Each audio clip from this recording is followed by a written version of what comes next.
Dr. Horowitz is the preeminent researcher when it comes to emerging viruses, when it comes to public health, when it comes to safety and what's important. He's no less the author of 17 incredible nationally and internationally best-selling books. With him is the incredible Sherri Kane, who also is an investigative journalist who's looking at media manipulation. They are incredible. Please welcome the very wonderful Dr. Leonard Horowitz and Sherri Kane. I want to introduce, it's my privilege to introduce an extraordinary investigative journalist who defected early from Fox News after she realized what it was all about from LA. And she's not a fan of Rupert Murdoch, as you can read from her writings. This is Sherri Kane, and I can tell you that I really love Sherri. The reality is that I don't believe that anybody's come to bat for me more than Sherri Kane. And in the process of coming to bat for me, she's really come to bat for everybody. She's come to bat for we the people. She's come to bat for the Patriot movement. She's come to bat for the Christian movement. She has come to bat for the 9/11 truth movement. The information that we're going to expose today is largely because of Sherri Kane's brilliant investigative research. And I believe because of that, she's pulled the veil off of the entire conspiracy industry. So tonight's presentation is an extraordinary one, and I welcome Sherri Kane to the podium for the first time. Thank you. I have to say it's a great privilege to work with Dr. Horowitz. He is a true genius and also an amazing investigative journalist. I think he's been a great asset to humanity, and he is a true hero. Today we're going to present on different things, and we're going to start out with the Gulf disaster. Dr. Horowitz and I were featured on Jesse Ventura's True TV as a couple of expert journalists who really uncovered that it was an inside job. It's like preaching to the choir here, I know, but the masses don't know that, and hopefully we can go and reach out to people beyond this room who are still listening to what the mainstream media tells them to be the truth, which is really the conspiracy theory.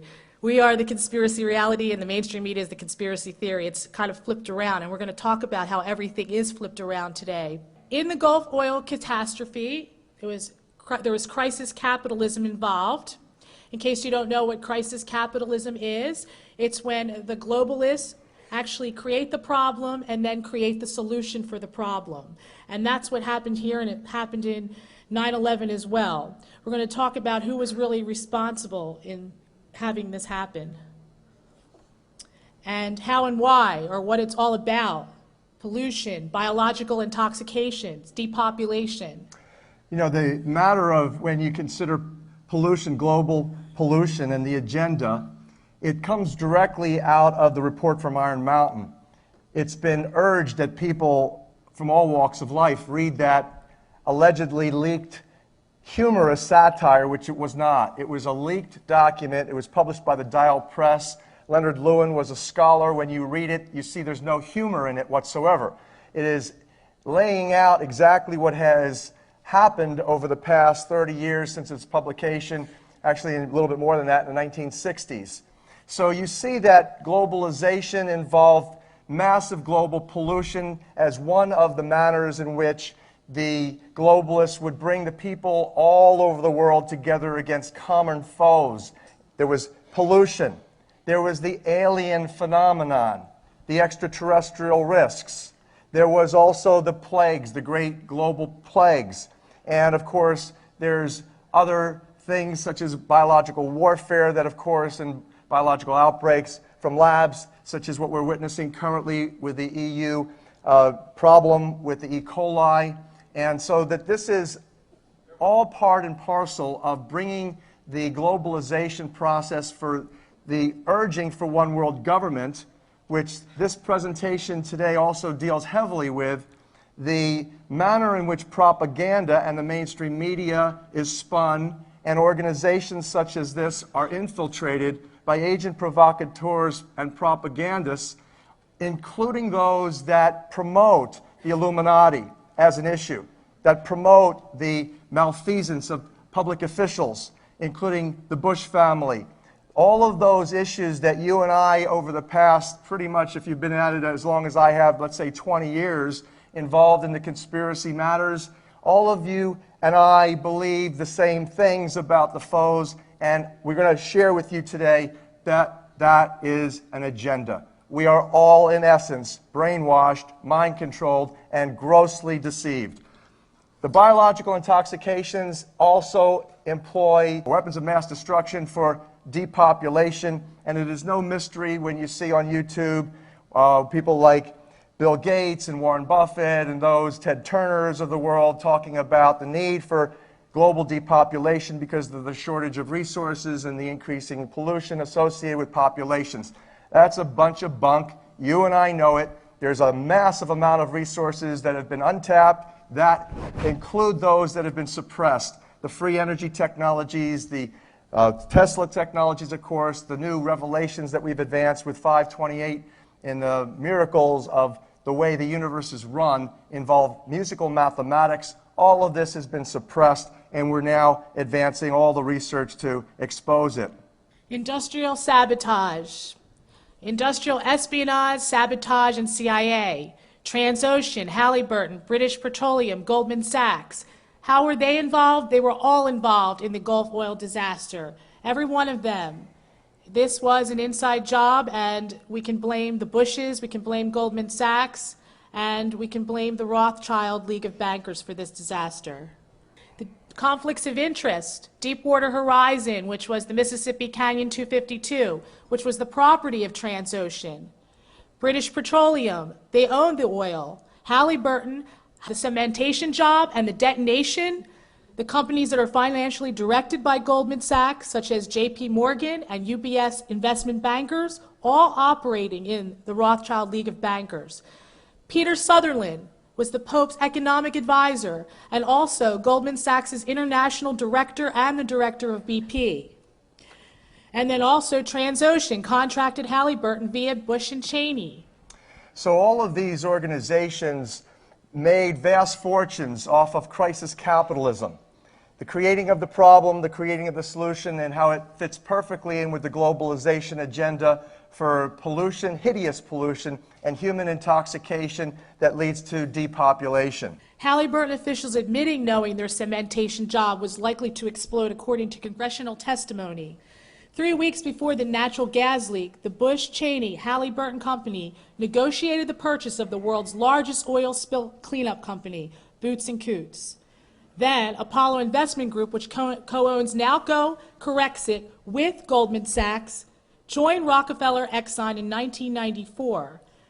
Goldman Sachs officials knew the rig was likely to explode when they bet millions of dollars on this event before it happened, and Lloyd Blankfein, who's the CEO of Goldman Sachs, directed 44%, which is 4.6 million shares of BP stock to be dumped 3 weeks before the explosion. Now, if you've studied Sherri Kane's earlier investigations and our collaboration in reporting on what we'll talk about in a minute, the Partnership for New York City, which links intimately to 9/11 catastrophe. The Apollo Investment Group is virtually where the money went. You may have heard that the entire financial dealings with having to do with the destruction of the World Trade Center towers, along with the reconstruction funds, were all to be managed by the Partnership for New York City, literally. And that this partnership, we'll mention in a minute, had major investors in Apollo Investment Group.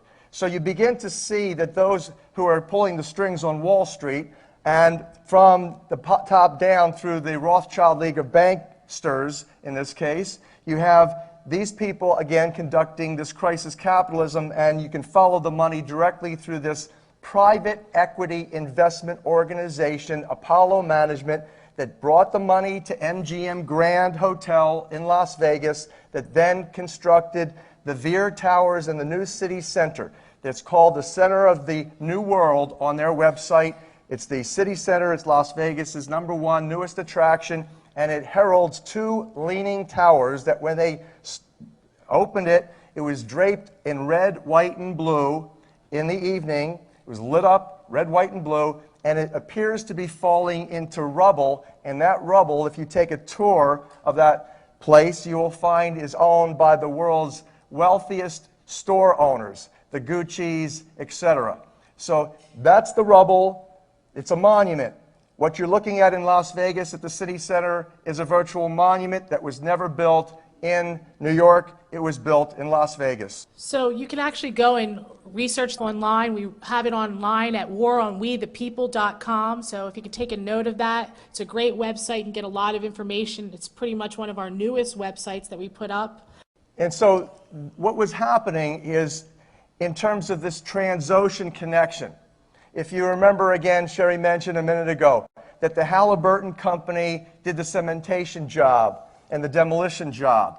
You had Transocean that owned the oil rig, and you had the Goldman Sachs connections, of course, to Dick Cheney and Halliburton Company, which, by the way, was featured, surprisingly, on Jesse Ventura's program, True TV, and the conspiracy show did not want to go into greater details, however, about Goldman Sachs. They suppressed that, but they did have me share, and Sherri, they acclaimed for having tipped them to this story, and Jesse Ventura himself said, you know, Sherri Kane's story checked out.